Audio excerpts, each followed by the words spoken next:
Hello, hello guys. Am I audible? I guess everyone is muted.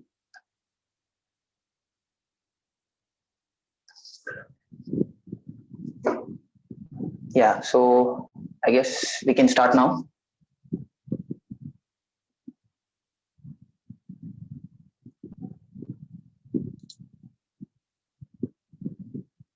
Right. So today's session is about exploit development, which is stack-based buffer overflows. So exploit development has various parts. I'll be covering the pretty basic one, which is stack-based buffer overflows. If you have any doubts, you can raise questions via the chat section. I'll be closely watching it. So without wasting time, let's begin. So before that, I have to give a little intro and some theories about exploit development and how CPU, memory, and programs work, so that you can understand what is going on in the background. So here I've created a script. I have created a Python exploit file, so which is basically a exploit. So which is a reverse shell. So here I'll be setting up a netcat listener, and once you run this exploit.py, you get it. So this is what an exploit is. This is how every exploit works. So every exploit has the different objective. In this case, this exploit opens up a reverse shell, whereas some exploit may just execute remote commands and stuff. So this is what an exploit is.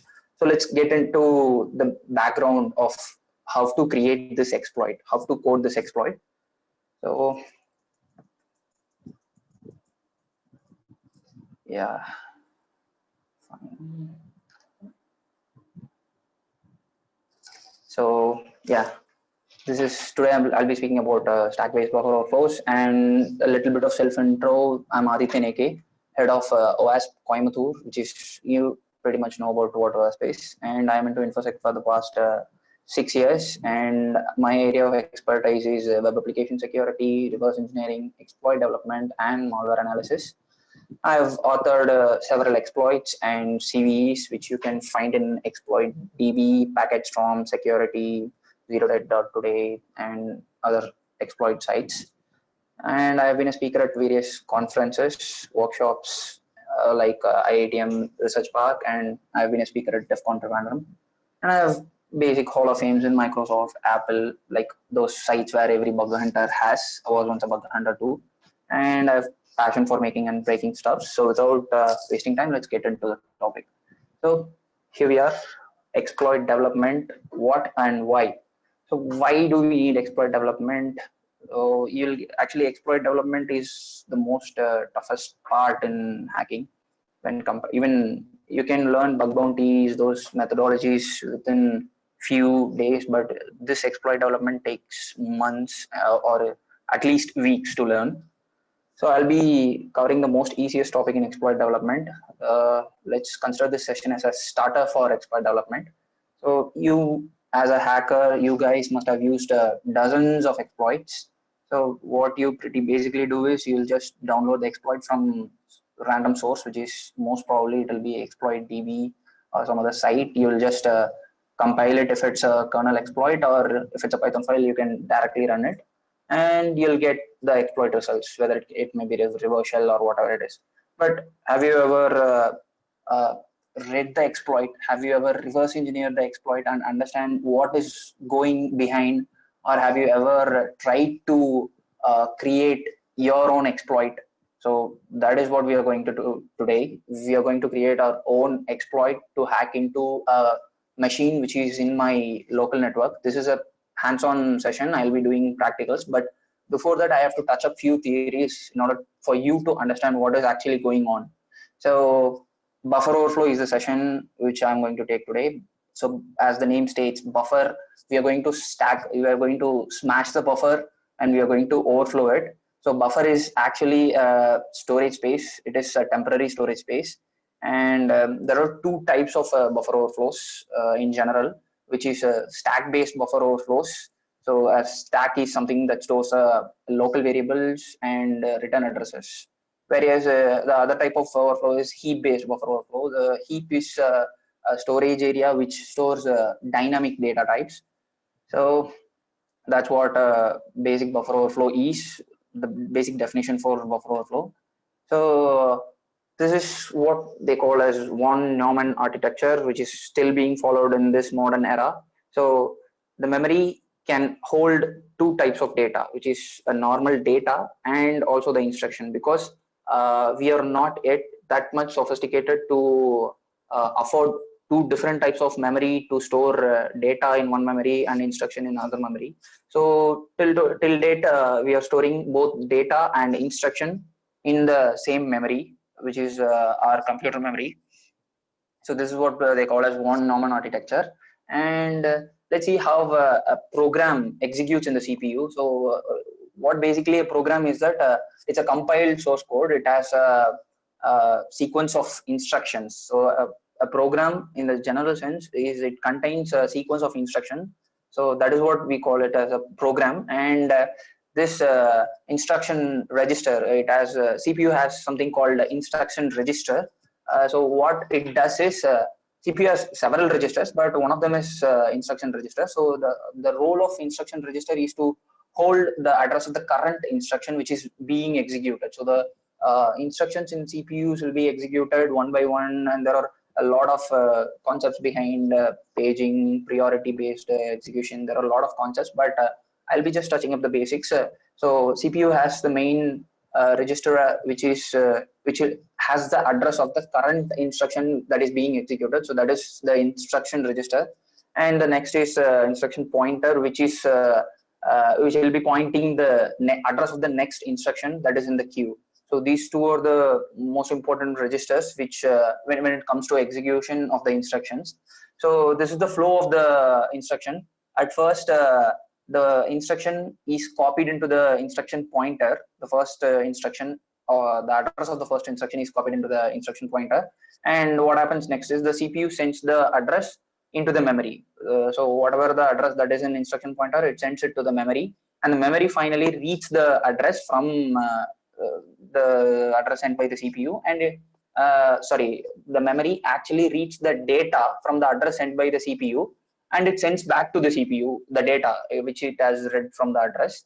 And the CPU copies the data sent by the memory into the instruction register, and the instruction pointer is incremented to point the next address. Since the CPU has already copied the data of the current executing instruction into the instruction register, so the instruction pointer is incremented to point the next upcoming instruction in the memory, which is in the memory sequence. So the current instruction, which is currently residing in the instruction register, is being executed by the CPU. And again, the cycle once again continues. The CPU sends the address from the IP to the memory. So this cycle pretty much continues every time. Yeah, computer architecture and organization, exactly. Yeah. So this is how basically a program is executing in CPU, and these are some general purpose registers in CPU. But for stack based buffer overflows, we'll be concentrating only on these three important pointers, which is extended stack pointer, and extended base pointer, and extended instruction pointer. So before knowing the functions of all these three pointers, you have to understand what a stack is and where it is residing. So this is the anatomy of a program in memory. That is how a program will be residing in a memory. First, this is the anatomy of the memory. So it has a text at the bottom. That is the text is what the instruction that the processor executes. This text section consists of the instruction sequence that the processor will be executing. And here is the data part, which contains all the variables and dynamic buffers of the program. And the heap part is where, as I've already mentioned, heap is where the dynamic variables are stored. It is where all the variables that needs dynamic memory allocation will be stored. And here comes the stack, which we are going to smash in buffer overflow. So stack is basically a LIFO structure, which is last in first out. So it is used to pass data arguments to the functions, and is used to actually it's a space to store variables. That's it. It's a space to store local variables, and it is used to pass arguments to the functions, to the called function as well as the calling function. And above all these, there is a kernel part which connects pretty much basic stuff, hardware with software. So this is how a program will be residing in the memory. And yeah, that's the top part. The kernel will be staying in the top, and text will be at the base part. So yeah, pretty much. The most important thing to note here is the stack. The top of the stack begins with the address 00, and it ends in FF. So that's about stack. And now let's get in depth of how stack looks like. So this is the anatomy of the stack. So ESP is at the top of the stack, and in between we have the buffer space. As I already mentioned, the buffer is temporary storage space, and below that we have EBP, which is extended base pointer.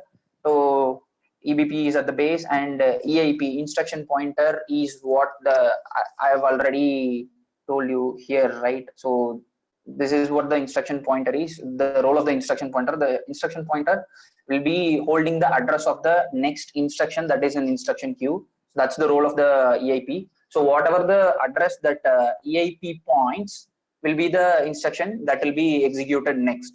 So this is the anatomy of the stack. We have ESP at the top, and the buffer space. So whatever the data we enter into the buffer will be entered from up to bottom. Like I said, last in first out. The insertion operation is push, and the extraction operation is pop. So every element will be pushed into the stack. So the last pushed element will be at the top of the stack, and in order to get the first pushed element, we have to empty the whole stack in order to get the element. So this is the anatomy of the stack. This is how actually the stack works. And yeah, so what we are going to do is we'll be filling this buffer space. We'll be filling this buffer space with the random, random characters like A. So for the ASCII code for A is capital A is X41. So we'll be filling these buffer space with A, and we'll be rewriting the EIP to point to make the EIP point to the malicious instruction, which will be placed in the stack. So that is what buffer overflow is. So before that, let's get to the real world scenario. So here is a C program. So this program has a vulnerability, that is it's using the gets function, which is a forbidden function. So if you look at the program here, they've already allocated 20 bytes for the variable real password, and they've also allocated 20 bytes for given password. So they have prefixed the size for these two variables. What they are doing is they are copying a random string of D to real password. So the D's will be written to real password. So once these two lines executed, there will be a two temporary buffer space will be created in the memory. So once this line executes, random string of D will be copied into the real password variable. And here they are using gets function, which is a potentially vulnerable function. They are using gets to write this variable given password. So gets is the function of gets is actually to get input. It's like input in Python. So what it's going to do is it's going to get input from the user. So whatever the user enters, it's going to save them into the given password variable. So in this given password buffer, whatever the user inserts is being stored here. So the problem with gets is that gets is an unbounded function, which means that it's not going to check how many what is the length of the user's input, because here the given password variable has already been allocated 20 as the buffer size. But since they are using gets won't check what is the length of the user's input. It just gonna copy whatever the user inputs here, and it's gonna get placed into this variable. So this is the problem with gets. If you just go and check gets function, sorry. So if you just go and check gets function, you can see here that never use gets, because it's impossible to tell without knowing the data in advance, how many characters. Get will just go on reading because gets will continue to store the characters. Like I said, it's an unbounded function which will just copy whatever the user gives. So it will not check for the length of the characters. That's the problem here. So this is one of the basic vulnerable code for buffer overflow. And here we're going to see about how we are going to exploit this flaw. So what basically happens is that we'll be locating the neighboring buffer, and neighboring buffer in the sense this will be taking leverage of this given password variable, since it's going to accept whatever we are going to give as input. So we'll be using this given password variable to override the real password variable. So that's what it means by locating the neighboring buffer. We'll be locating the neighboring buffer of the nearby variable, and we'll override the neighboring buffer. We'll override the buffer of this real password too, and then we'll override the buffer with malicious instruction. So once overwriting the neighboring buffer is successful, we'll overwrite it with malicious instructions. Like by malicious instruction, I commonly mean a reverse shell, and we'll overwrite the return address. So by return address, I mean the pointer which is in control of return address is EIP, extended instruction pointer. So we'll be overwriting the EIP register, and we'll overwrite the EIP with the address to point our malicious buffer, the malicious buffer where we have placed the reverse shell code. And once the malicious instruction executes, boom, that's it, we get the reverse shell. So this is how the basic buffer overflow is about. So in a practical scenario, in a network where you are pen testing for vulnerabilities, so you find a target system which is running a suspicious program. It can be doesn't have to be a vulnerable program. So what you're going to do is you'll be fussing the target, and once you find that it is vulnerable, you can use the, like, if you are in the same system where the vulnerable software is running, and if the vulnerable software is running with the authority system privileges, that is root privileges, and if you are a low privileged user, you can abuse the vulnerable program in order to escalate your privilege into NT authority or root or whatever it is. So in case what I've said just now is what you will do if you are in the same system where the vulnerable software is running. In case if the vulnerable software is running in a remote target system, what you'll be doing is first you have to check whether it's a remote program, that is whether it opens any port to communicate with the outside systems. That is if it is listening on some kind of port. So you'll be fussing the port, and you'll be overflowing, you'll be sending your payload via that port, and you'll overflow the buffer of that particular program with your shell code. So after overflowing the buffer, you'll be rewriting the extended instruction pointer with the address of the malicious buffer. So the buffer where you have placed your shell code, you'll be overwriting the EIP with the address of this buffer where your shell code is residing. So once the program executes, once you send the shell code, that's it, you get the reverse shell. So this is how generic buffer overflow is, and that's it, I guess. Yeah, so before getting into stack frame and stuff, okay, yeah, I'll just explain what a stack frame is so that you'll get a better understanding. So this is the stack frame. A stack frame is created whenever a function is called. So whenever a function is called by a calling function, stack frame is created in the stack. So the stack frame contains all these elements. That is, stack pointer is at the top, and here is where the local variables, that is buffer, resides. And here we have the stack pointer, and here we have the instruction pointer, and here we have the called functions arguments, and the arguments, by arguments I mean the data.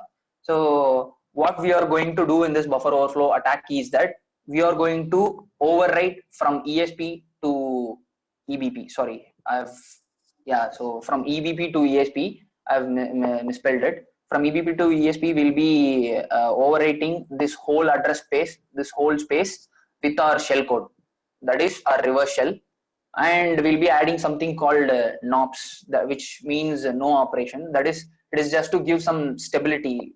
to our shell, and we'll be overwriting this EIP with the address of this shell code. So what we'll be doing is we'll be placing the reverse shell in this space, and we'll be overwriting the EIP with the address of this shell code with this reverse shell, so that as I've already said, EIP, wherever the EIP points the address, that is the next instruction which is to be executed in the instruction queue. So once EIP points, once the EIP is overwritten with the address of this buffer, what happens next is that this buffer will be executed, and NOPS will be executed, which means nothing will be happening really. So after the execution of NOPS, our shell code will begin to execute. So once the shell code begins to execute, we'll get a reverse shell. So that's how here I have got the reverse shell. So that is what happening here. Sorry. Yeah, so that's what happening here. I have created an exploit which resulted in the buffer overflow in the target machine, and finally I've got a reverse shell. So enough of this theory parts. Let's get into the real world example. So first I'll be running NetDiscover to find what are all the hosts that are alive in my subnet. So I can see there are multiple hosts that are alive. So what I'll be choosing is I'll be choosing this Asus Tech computer, which is 4.80. So let's run a nmap scan. And just paste the host. So once you hit the enter, let's wait for the nmap scan to finish, but I guess it will take a pretty much long time. So I've already run the scan.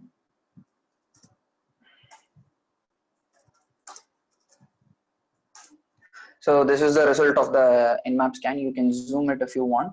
So as you can see, there are multiple ports open. You can do SMB pen testing, as well as there are multiple RPC ports open. Yeah.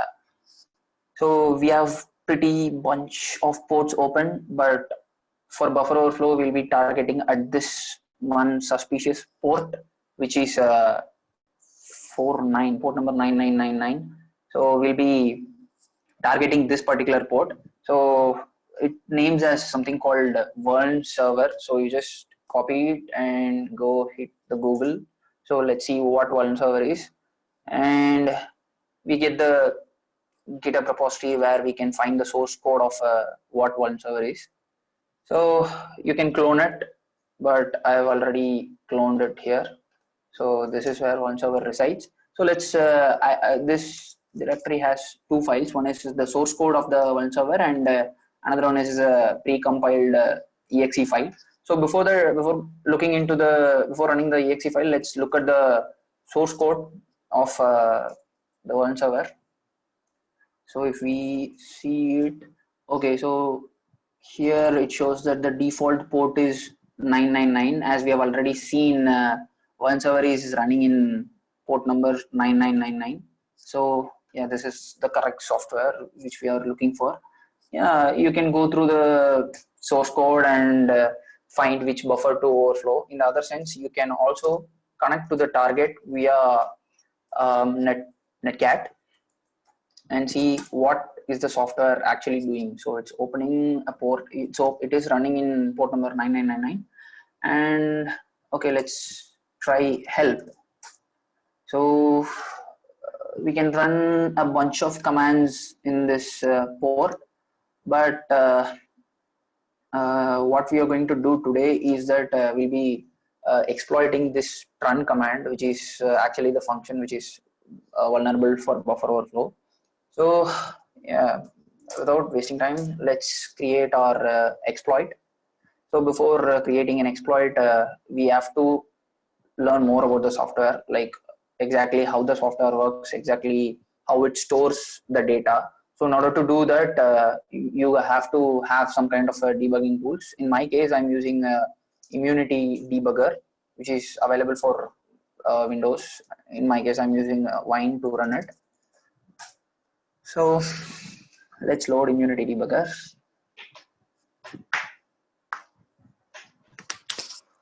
All right, it's loaded. So now we have to open Perl server. So in my case, I've already opened it here. So you just you can either choose. So here it is, perlserver.exe. You choose the exe file, and yeah. So once you hit enter, the program will begin running. So now what we'll do is we'll create our exploit.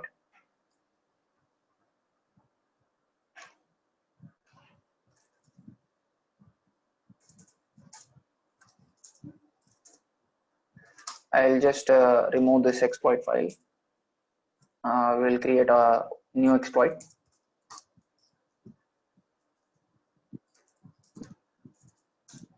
So let's begin with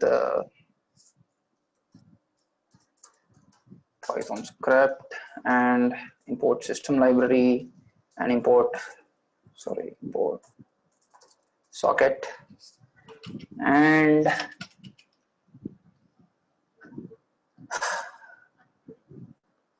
sorry for that. So what we're going to do is we'll be overflowing the buffer with a bunch of A's, like I've already said. So create a list which is consisting of A, and set the counter to 100, and just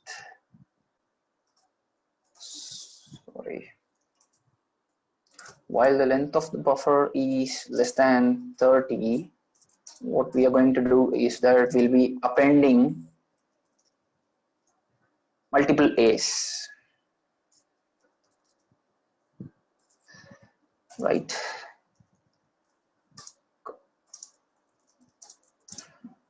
We'll be incrementing the counter by 100 for every time, and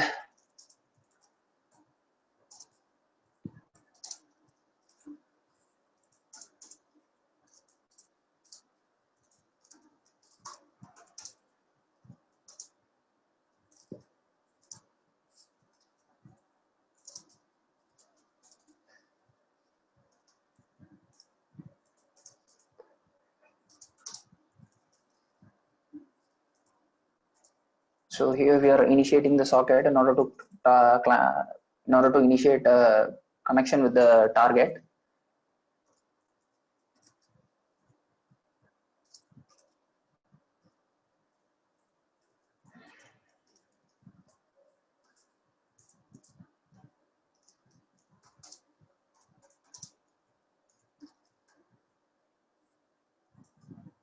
So as I've already said, we'll be exploiting the trun command, which you have seen in the netcat.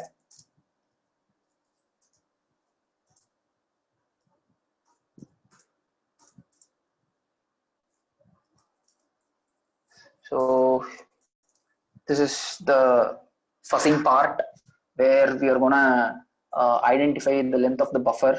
So what we are doing is we have created a buffer variable and we have inserted A, and we have set up a counter for 100. So what this part will actually do is whenever the length of the buffer is less than 30, it will just go on appending the multiples of A. That is, it will first append 100 A's, and next it will increment the counter by 200 times, which means the next time it will be appending 200 A's.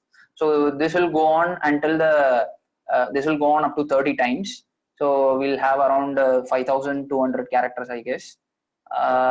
So what I'm doing next is that we'll be sending each and every character in this buffer. So for X in buffer, we'll be printing out how many bytes we are sending, and we are initiating a connection with the target using this socket library, and we are sending this run command and port. Sorry, yeah, I've missed it to, sorry. This is actually where you have to specify the target, which is, this is the IP address of my target, and this is the port number in which I have to communicate. and you have to use S object to send the message. Run, sorry, and X. Yeah, I guess now it's fine. So what we are doing here is that we are initiating a connection with to the target. This is the target IP address, and we are specifying the port in which we are going to initiate the connection, and we are sending this run command to the particular port along with the string that is in the buffer. So at first, for 30 times, for the first time, letter A will be sent, and for the next time a bunch of 100 A's will be sent to the server, and the next time 200 A's, and the next time it will go on multiplying until the server crashes. So let's try to run this script. So we'll give the permissions. Oh yeah, before sending it to the target server, we will just try with the local host. Since I'm running this script here in the Immunity debugger, we'll just try with the local host address. So make sure that you see running here, which means the program is actually running now. And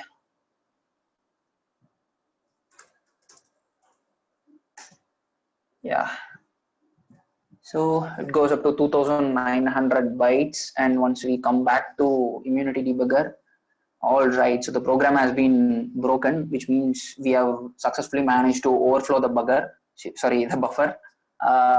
If you see here at the bottom, you get an error that access violation when writing to something. Yeah, that means that you have managed to override the buffer. Right. So now what you have got to do is we have to find the buffer length, that is how much the buffer can hold. So in order to do that, we have to the Metasploit has a script for that.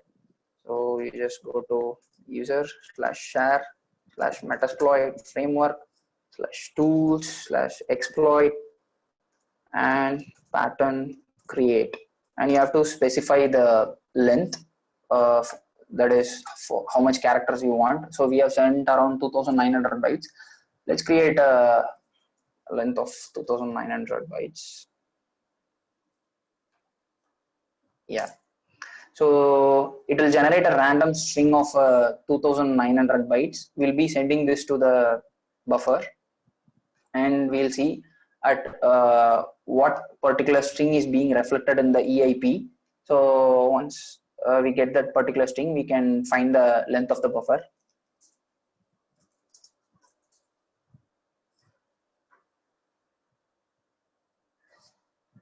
So we don't need all this stuff. Yeah, so here we're going to find the exact offset. So you just paste the copied string, the random string here, and try block here. We don't want this. Socket connect. All right, we are sending run command. Looks good. So accept this.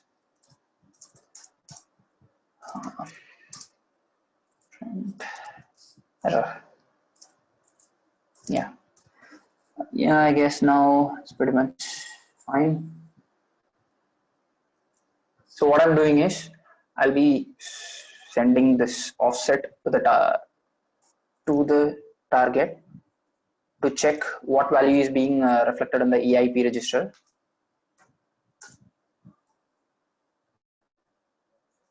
So before that, you have to go again to the Immunity debugger and restart it.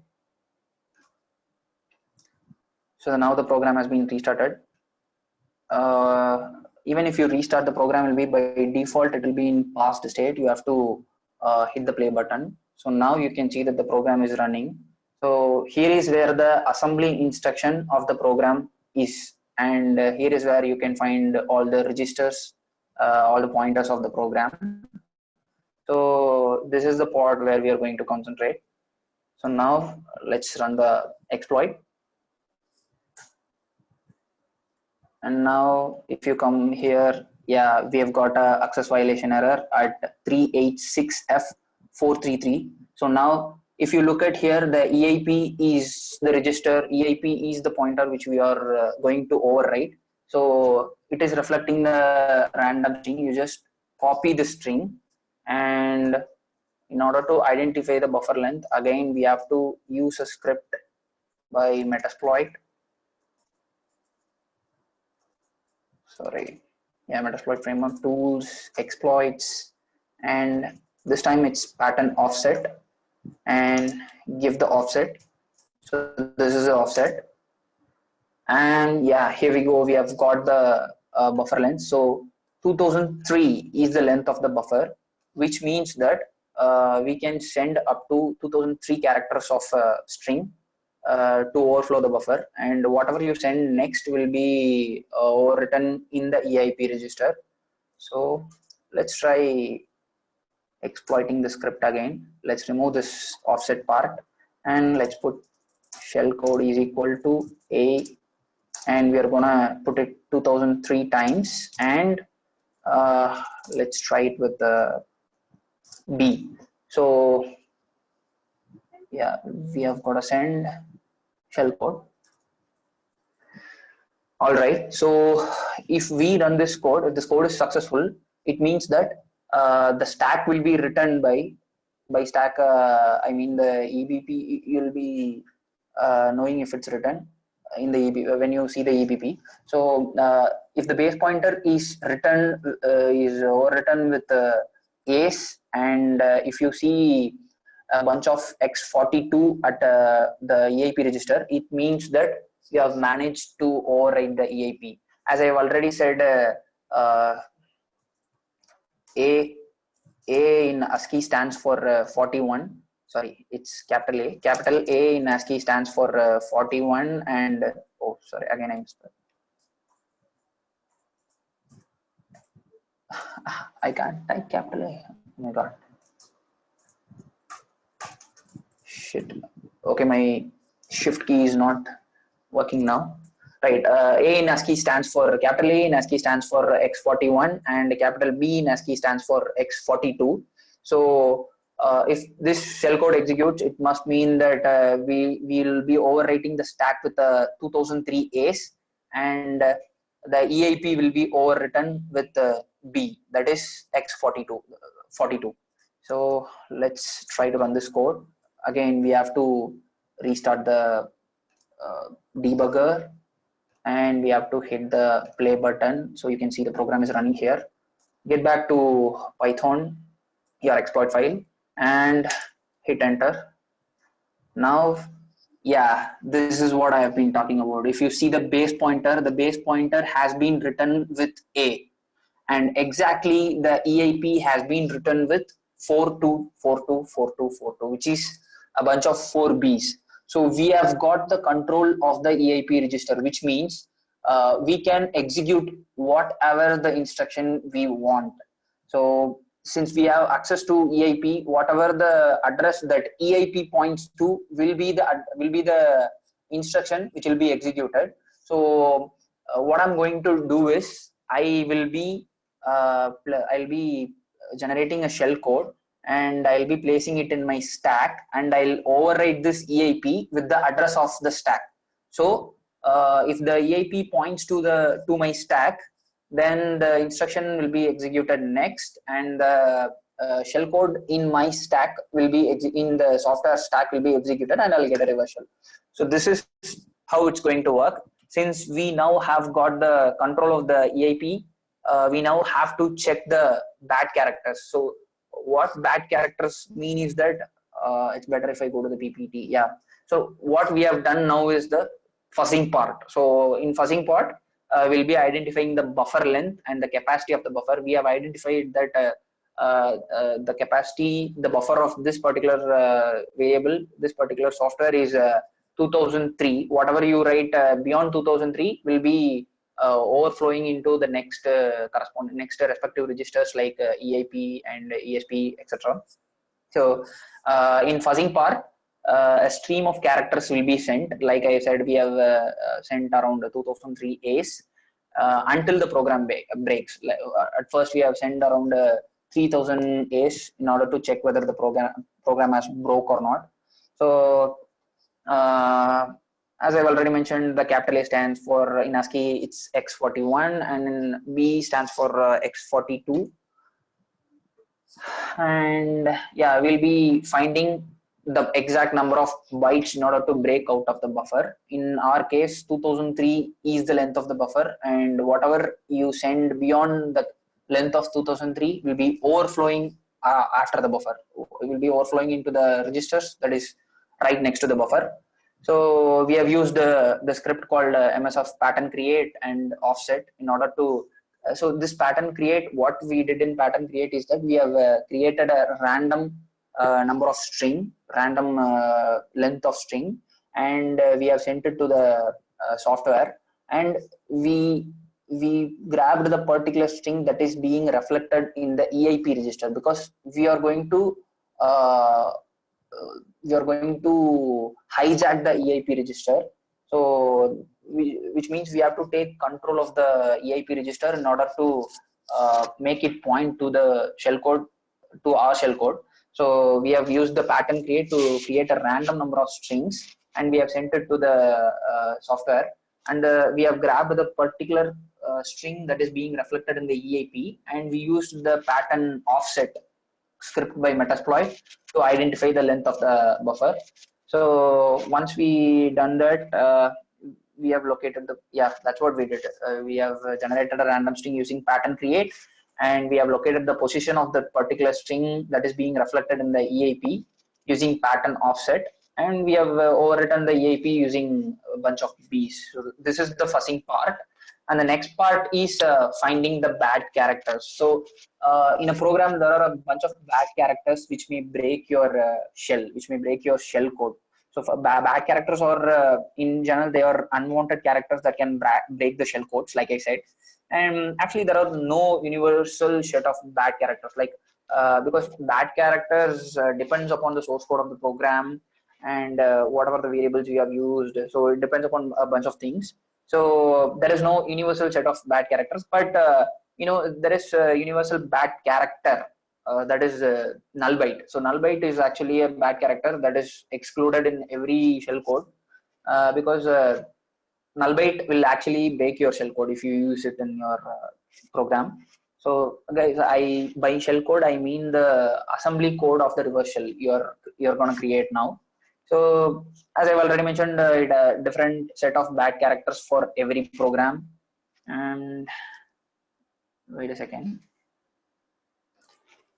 Sorry.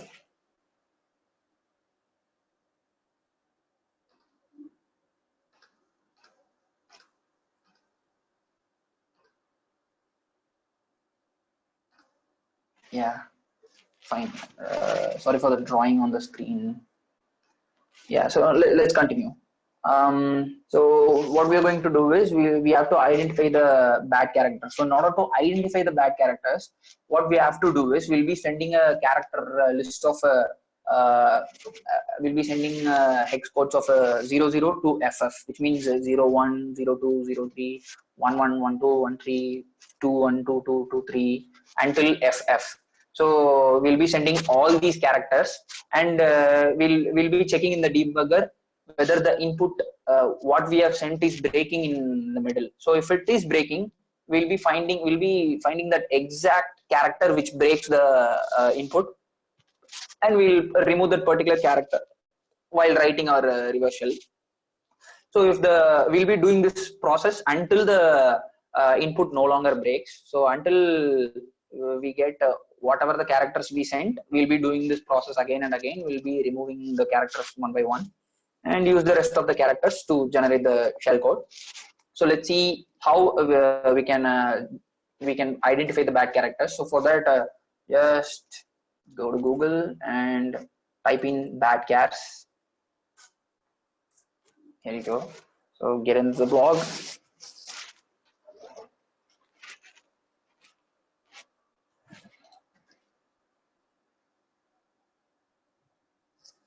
Yeah, so here it has a bunch of bad characters. Just copy all of them.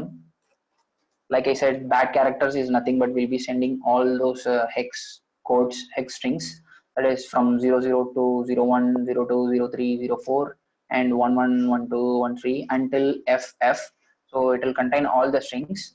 We'll be sending it to the program to find whether whatever we sent here is exactly reflecting there, or if something breaks, we'll be removing that particular character. Like if we send 14 and the 14 is not visible in the debugger, then we have to make a note of 14, and we should not include this particular 14 while creating our reversal, because this may break our reversal. So yeah, just copy it and let's go to our exploit. So just paste it, and as I've already mentioned, in all the programs there is something called null byte, which is actually a bad character in whatever the buffer overflow you do.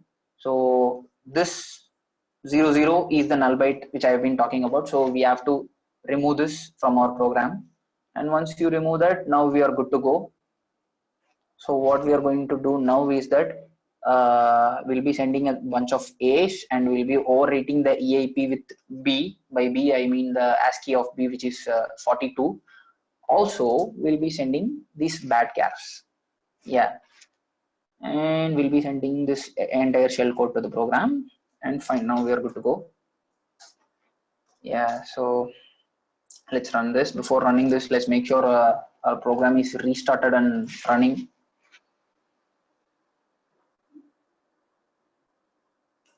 All right, now it's running, and you have got to hit the play button. Yeah, now it's running. So let's run our script. Let's go back to the debugger. Yes, access violation when executing. Yeah, we have overwritten the EIP with a bunch of B's, and we have overwritten the base pointer with all our A's. So if you see, this is the part where we have sent the A's. If you see, all these A's which we have sent are being reflected in the accumulator register and the counter. So what you have to do is, now we'll check the stack pointer whether all the variables we have sent are correctly received or not. So you just right click on the stack pointer and go click in follow and dump. So if you see that, yes. So if you're not, if it's not visible, I'll just increase the font size. It's an increased state, I guess. Yeah. Wait a minute. Oops. Yes, font 6 is better. Yeah. So if you see here in the stack pointer, the hex dump, we can see that whatever the values we have sent in hex has been reflected perfectly without any missing. Like we have sent from 01, 02 to FF. If you go down, you can see FF. Yeah, so here we see FF, which means whatever the code we have sent is being perfectly reflected here. So what we have to do is, in order to find for bad characters, we have to check these numbers one by one: 01, 02, 03, 04. Like in this case, none of the character is bad character, because the null byte is the only bad character in this program, in this OneServer.exe. But in actual pen testing environment, you will be seeing something called this 0B might be missing, or this 4D might be missing. So what you have to do is, you have to take note of it. So you have to take this 0B as a note, and while generating the shellcode, you have to specify this as a bad character. So you should not use this character while you are generating your reverse shell. So if you use, as I've already mentioned, it may break your shellcode. So it mostly, yeah, it will break your shellcode. So that is the reason why we are finding what are all the bad characters that may break our shellcode. So once we find our bad characters, now we are good to go. And before that, so as I've already been saying, now we were able to place our, we were able to take control of this EBP. Actually, this is EBP, as I've already said, I've misspelled. So we are able to take control of this entire buffer portion. So we can send our shellcode and place it here. And we are also able to take control of this EIP. So we can override this EIP with the address of this stack, this buffer, and we can execute our shell code in this buffer. But the problem is that we don't know the address of this buffer. Also, computers today may have protections like, no, they have protections like ASLR and DEP. So what ASLR is that it's address space layout randomization, and DEP is data execution prevention. These are pretty basic measures to prevent prevent hackers from accessing the stack. For example, what ASLR does is that when your computer boots up, it will randomize all the addresses of the programs in your computer, so that the hacker won't know where exactly his shellcode is being placed. So this is what ASLR does, and what DEP, data execution prevention, does is that it won't allow the hacker to execute any instruction that is being placed in a stack. So DEP will forbid a hacker to execute instructions if it is being placed in the stack. So this is how both these prevention mechanisms work. So in order to overcome that, we have a technique called, we hackers are using a technique called RE2 REG, which is a return to registers technique. So what we will be doing is that we will be hijacking a DLL or a EXE which is not being protected by both these ASLR, DEP, or any other protection mechanisms, and we will be finding for a specific instruction, that is JMP ESP is the instruction. That is what I'm saying is we'll be hijacking a DLL file which is not being protected by ASLR and DEP, and we'll be finding the for a particular instruction in that particular library file or a EXE file that is not being protected.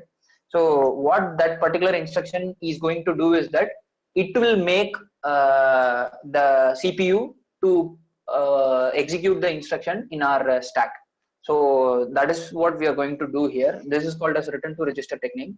And in order to do that, there is a special module called Mona, which is written by Corlan team. So you just Google Mona and Corlan. So you'll get the GitHub repository of Mona.py. It's a Python file.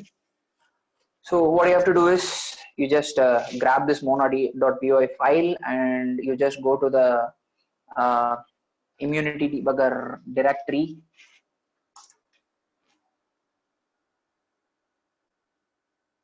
Yeah, you just go to the immunity debugger directory and go into the PyCommands folder. Sorry. Yeah, go into the PyCommands folder and you just copy this. You just duplicate it, but I have already did that. So I have Mona. If you see here, I have Mona already placed in this directory. So once you done this, you're good to go. You can able to use this Mona extension in your immunity debugger. So just go to immunity debugger and hit Mona modules. So yeah, this will load a bunch of modules. I guess it won't be visible for you. I mean, it's too tiny to see. So you can just zoom into the thing.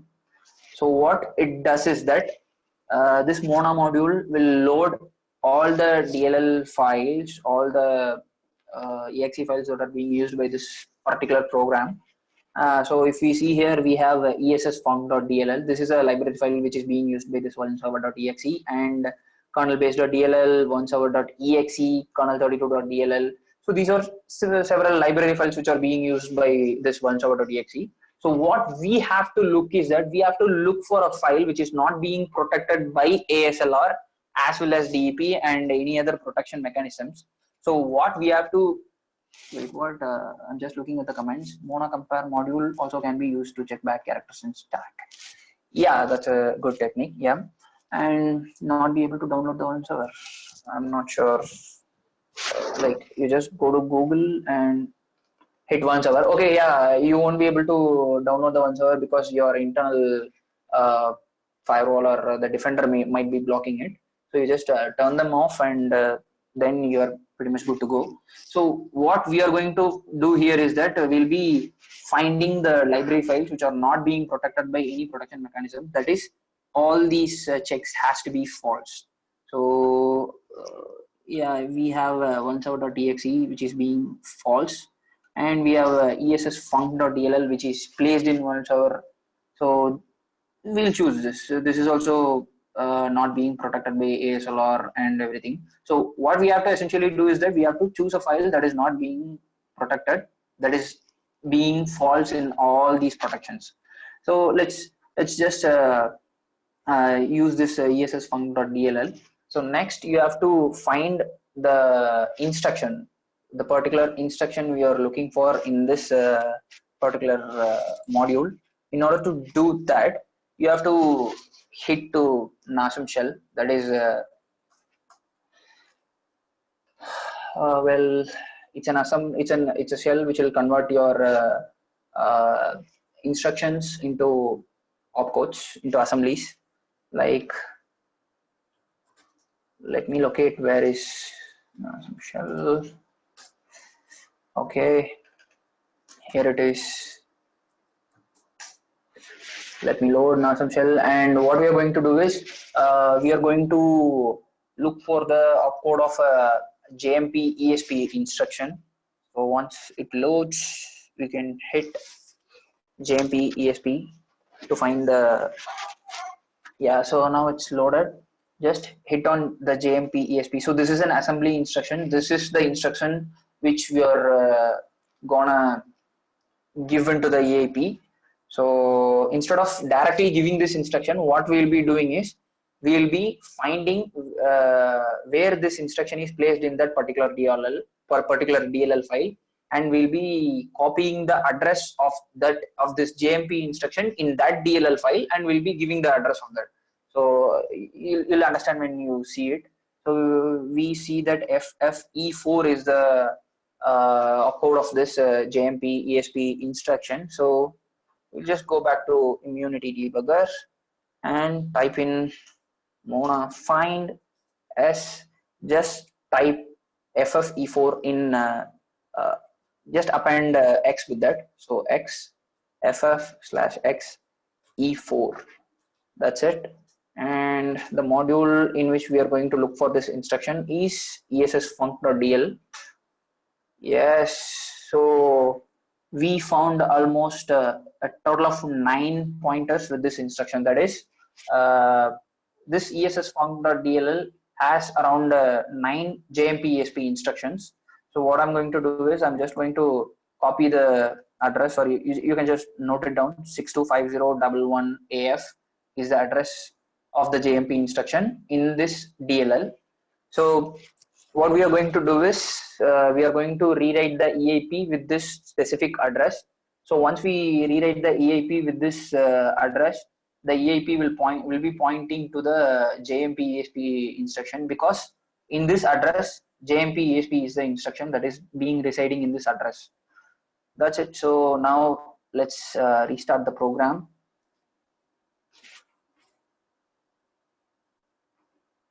Right, now it's restarted. All right, so yeah, 625011AF is the instruction we are looking for. So you just hit this, go to address disassembler, and you just type in the address and click on OK. So you'll be taken to the assembly instruction. So if you see here, we get this is the address and this is the instruction. JMP ESP is the instruction which we are looking for.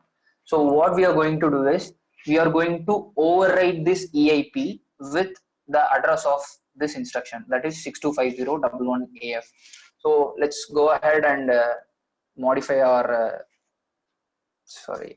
let's go ahead and modify our exploit. So we know that we have identified the bad characters, that is only null byte is the bad character in this case. What we are going to do is that we are going to remove this. Instead of overwriting EIP with a bunch of B's, what we are going to do is we'll be overwriting EIP with the address of the JMP ESP instruction. So in order to do that, since the target is Little Indian, that is in Intel x86 architecture, it's a little Indian.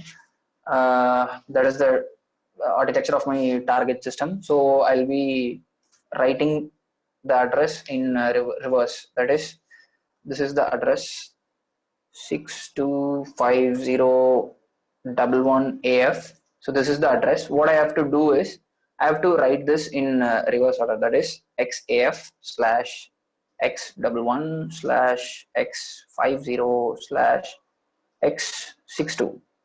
Yep. I guess we are good to go. So XAF, X11, X50, and X62. Yeah.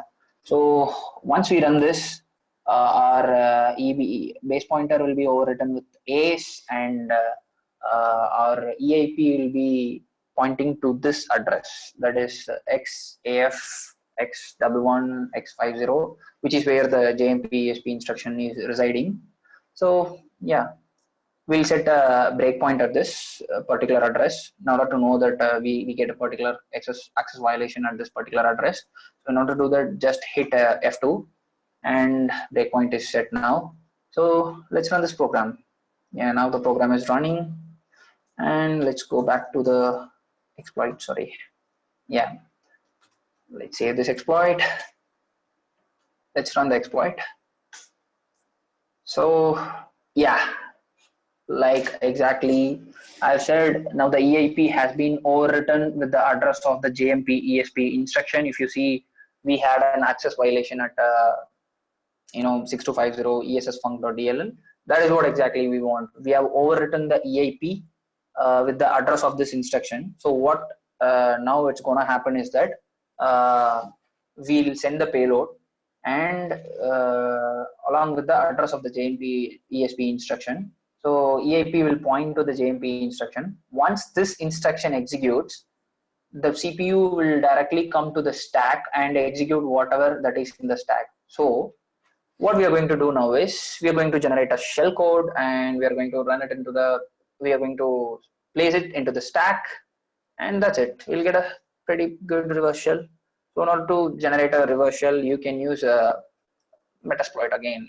Metasploit has MSF Venom, so we'll be using that, and you have to specify the OS, and we are going to get shell reverse TCP. You have to say the port of protocol, and L host, which is your L host. Sorry, mine is 192.168. What is mine? Yeah, 4.6. And L port is the listening port, L port, and we have to specify the exit function, that is thread. So this just adds the pretty much good stability to the cell. In most of the, if you don't add, we might able to get a reverse shell back, but then we might able to lose that. That is, we will get an unstable shell. So that is the reason why we are adding these extra arguments, and I'm generating the shell code in C format, and we have to specify the platform, that is Windows, and you have to specify the bad characters, that is X00. Like I've said, null byte is the only bad character here. That is why I've specified this. That is why I've already asked you to take note of whatever the bad character is. If you see 11 is one of the bad character in my program, then I have to specify it here, so that the shellcode generated here won't be having this particular character. Whatever you specify in the bad character, oh my god, I have encountered a bug.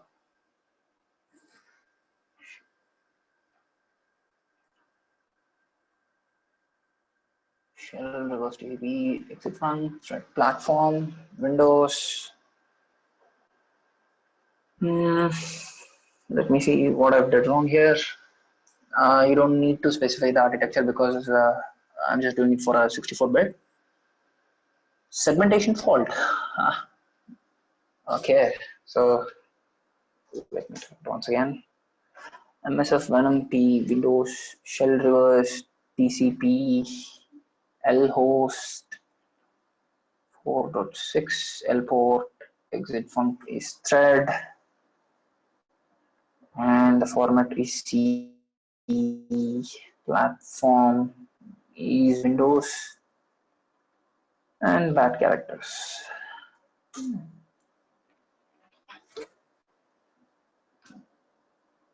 That's it. Everything is right.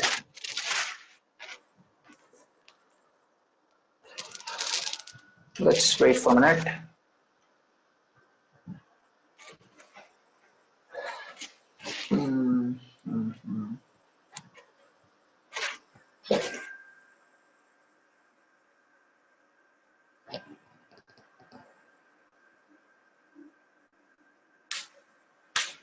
Yeah, that's it. Probably the last time I've got error is my CPU center intense operating mode, because I've been running a lot of operations via SSH. So that is the reason why I guess we've got segmentation fault.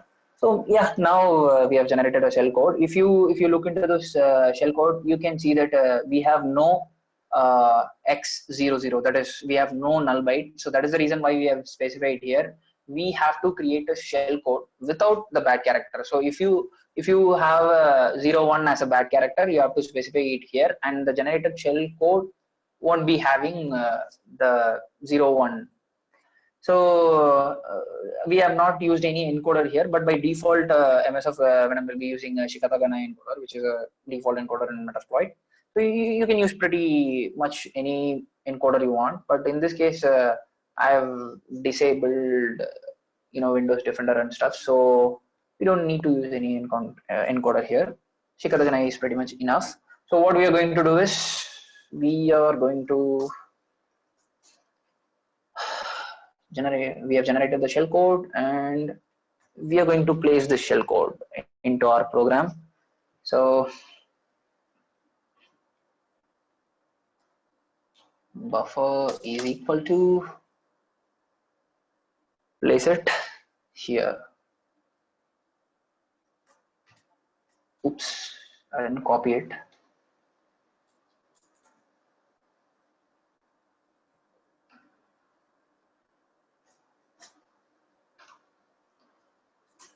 Yeah, so now it's good to go, I guess. So we have placed the buffer, and we have to include this buffer in our shell code. Before including this into our shell code, we have to add something called nops. Like I've already said, nops is something that will add some extra space to your buffer, because here, after executing this instruction, the CPU will directly go to the stack. So between this instruction and our shell code, wait, let me finish this and I'll explain. Buffer, yeah. So after this, this particular characters will be overwritten in the EIP. So once the address in the EIP is executed, the CPU will directly get into the stack. So all these characters will be filled in the stack. That is 32 bytes of NOPs and 151 bytes, I guess. Let me see how much. 1500. Oh yeah, 351 bytes of payload is placed in the stack. So what happens here is that we don't want we don't want to place our shell code directly at the beginning of the back, because directly at the beginning of the stack, because it may the CPU may break while reading it. I mean, the CPU may break the shell code while reading it. So that is why we have to we have to give enough space for the shell code. So we'll be adding something called no operation, which pretty much don't do anything. That is, these are just empty spaces, I would say. So this X90 stands for NOPs, which is no operation. Will be giving around 32 byte for a byte of free space. You can take it.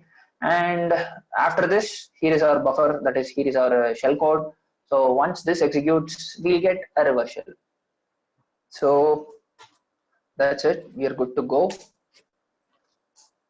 Before that, let's set up a reverse shell. I have made my shell code to listen at port 444, right? Yeah. So it's listening at port 444. And wait a minute. What did I given? yeah, it's time to change the target. So now what I'm going to do is I'm going to hack this Windows machine that is in my subnet. It is at 4.80, I think. Yeah, it's at 4.80. So I'm going to hack this machine. We have already seen the nmap report of this cat. What is it? Target. Yeah. So this is the nmap report of the machine that is residing in 192.168.4.80. So it's running one server.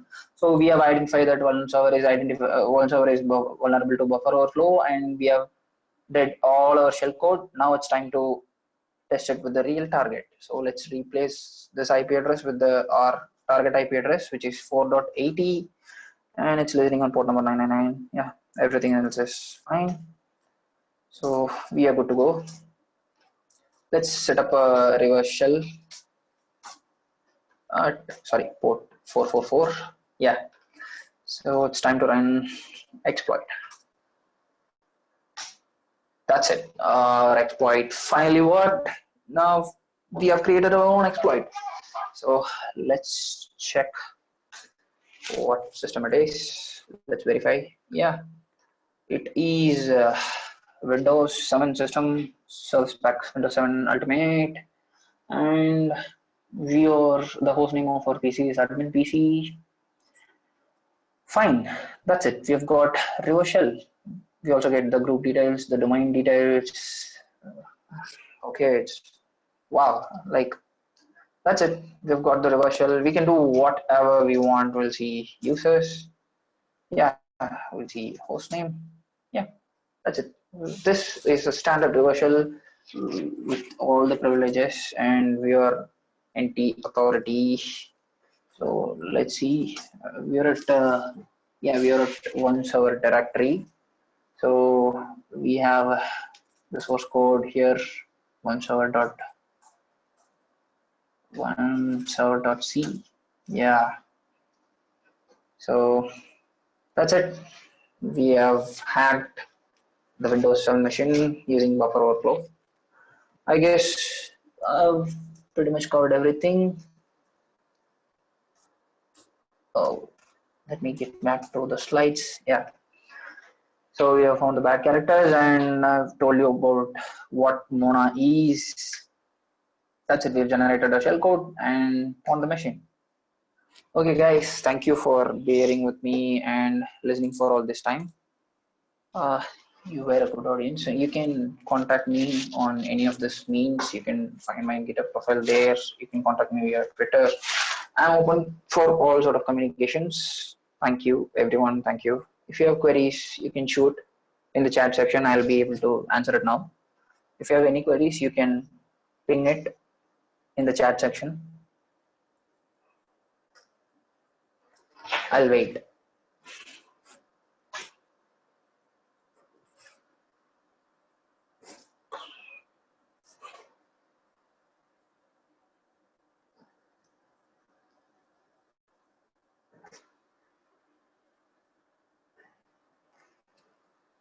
I guess.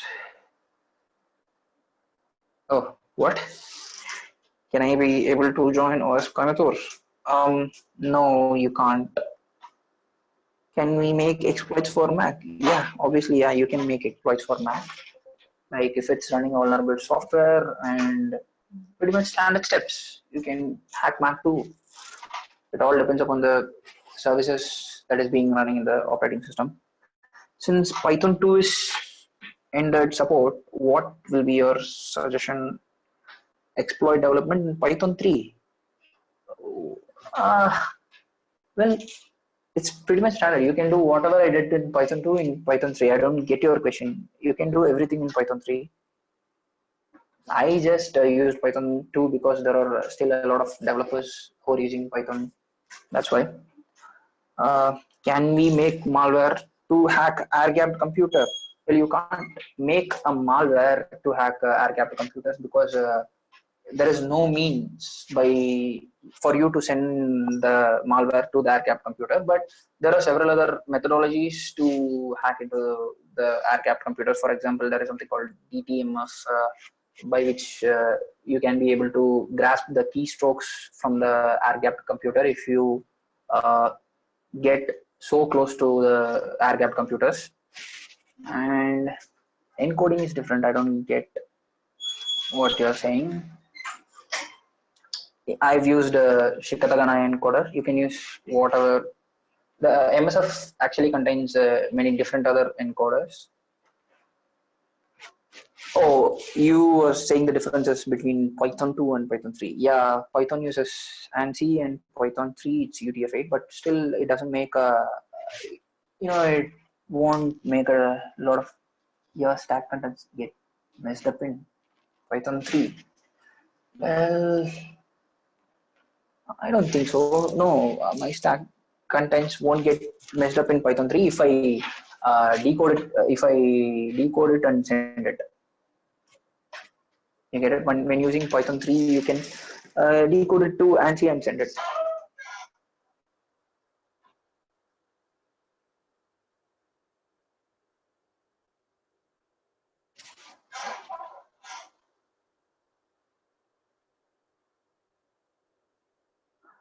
So, any other questions?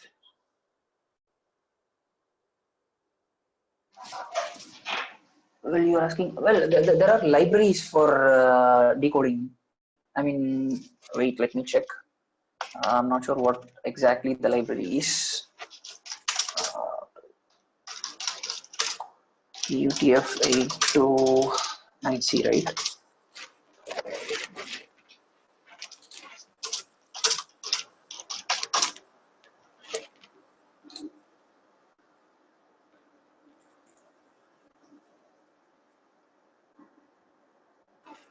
Well, you can specify the importing. You don't have to import any external libraries, but there is an external library called IO.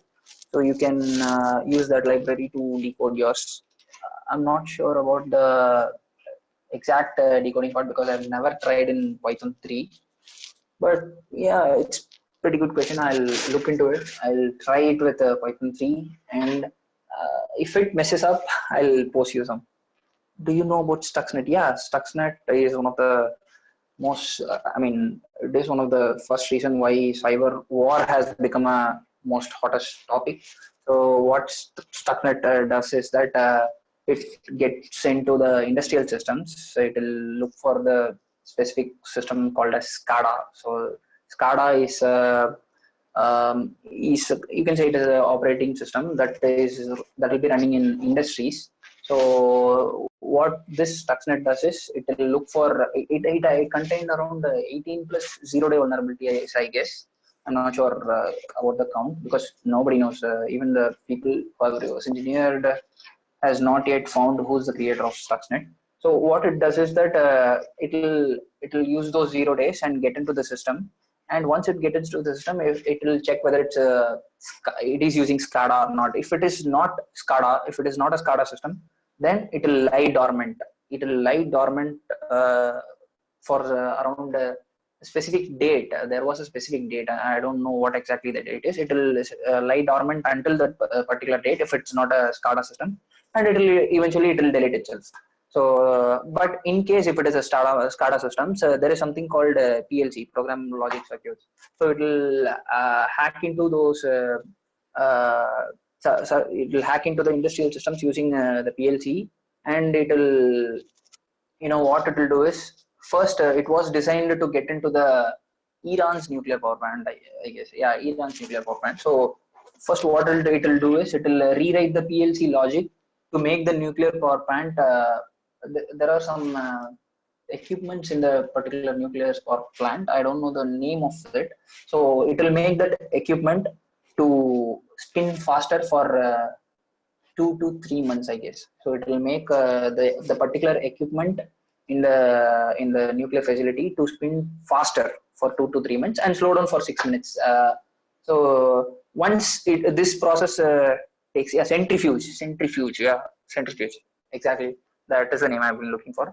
So what it does is it will make the centrifuges to spin faster for a specific minute, and it will make it rest for a specific minute. So once this process continues,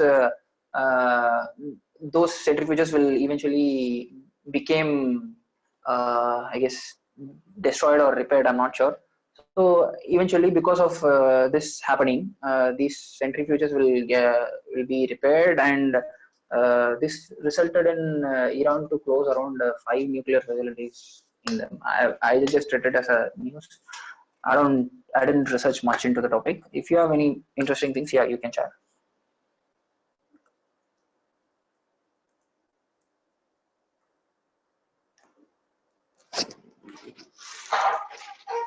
Or you can give your feedbacks in the form posted there. Also, the form will be posted in WhatsApp group, I guess. So you can give your feedbacks there. If you have any questions, I am in the same group. You can ping me.